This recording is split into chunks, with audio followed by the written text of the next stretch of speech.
The scent clinging to her jacket wasn't hers. It was his.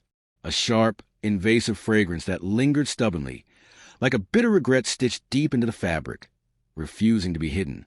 That morning, she leaned in close, her lips brushing my cheek in a mechanical motion, as hollow as kissing a cold wall when no one is watching. Then, just like that, she was gone, leaving behind a half-drunk coffee cup stained with lipstick, bright red and raw, like an open wound. I didn't touch the cup.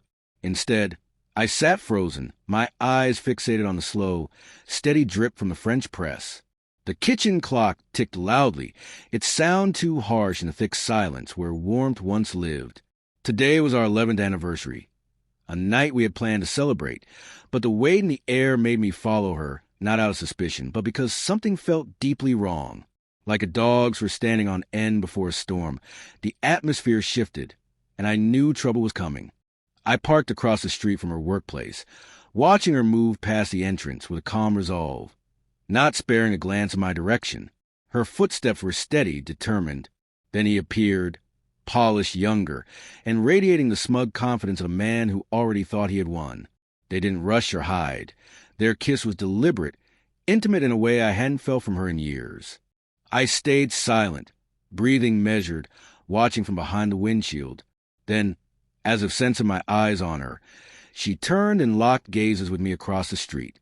Her smile was sharp, deliberate, a blade cutting through what was left, and with a mouthing of words, she said simply, "It's over." That evening, she didn't bother with excuses. "He's moving in," she said, her jacket falling open like a statement of war. "You need to go."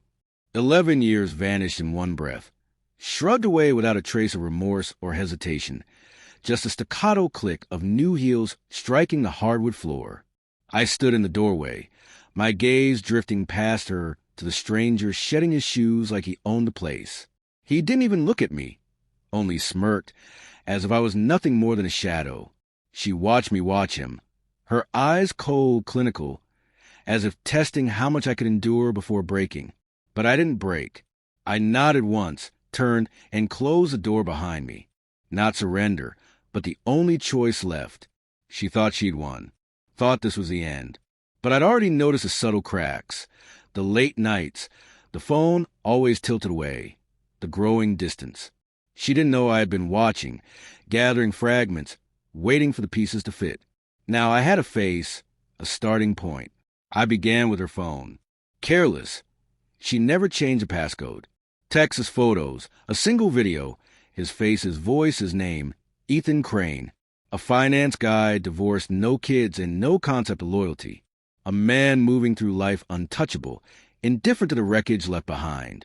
I dug deeper, cross-checking emails, cloud backups, hotel receipts. She'd been cautious but not perfect.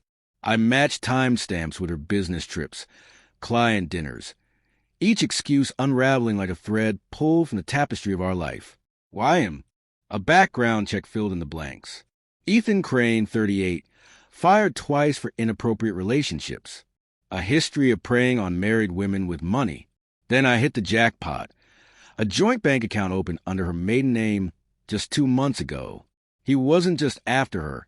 He was after everything we built. I collected every detail. Transactions, reservations, messages. She thought she hid it all, but I printed everything, organized it into a binder, and waited. The night after their weekend escape, she walked in again, his cologne clinging to her like a second skin. Wordlessly, I handed her the binder. Her face shifted, confusion, then dawning horror, then raw, furious panic. No apologies, just whispered. No one was supposed to know.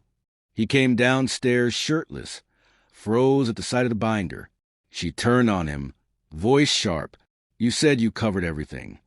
He stepped back, shrinking under the weight of exposure. No smirk left. "I told you he was watching," she hissed. "You said he was too dense to figure it out." I almost laughed. Instead, I grabbed my jacket and left. No dramatics, no last look. I didn't go far. Parked quietly across the street with engine off, lights dimmed.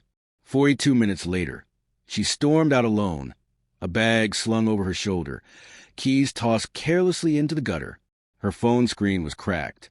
Her car sputtered to life, a vehicle she hadn't bothered to maintain in months. I used to remind her. She used to ignore me. Now, she was utterly alone.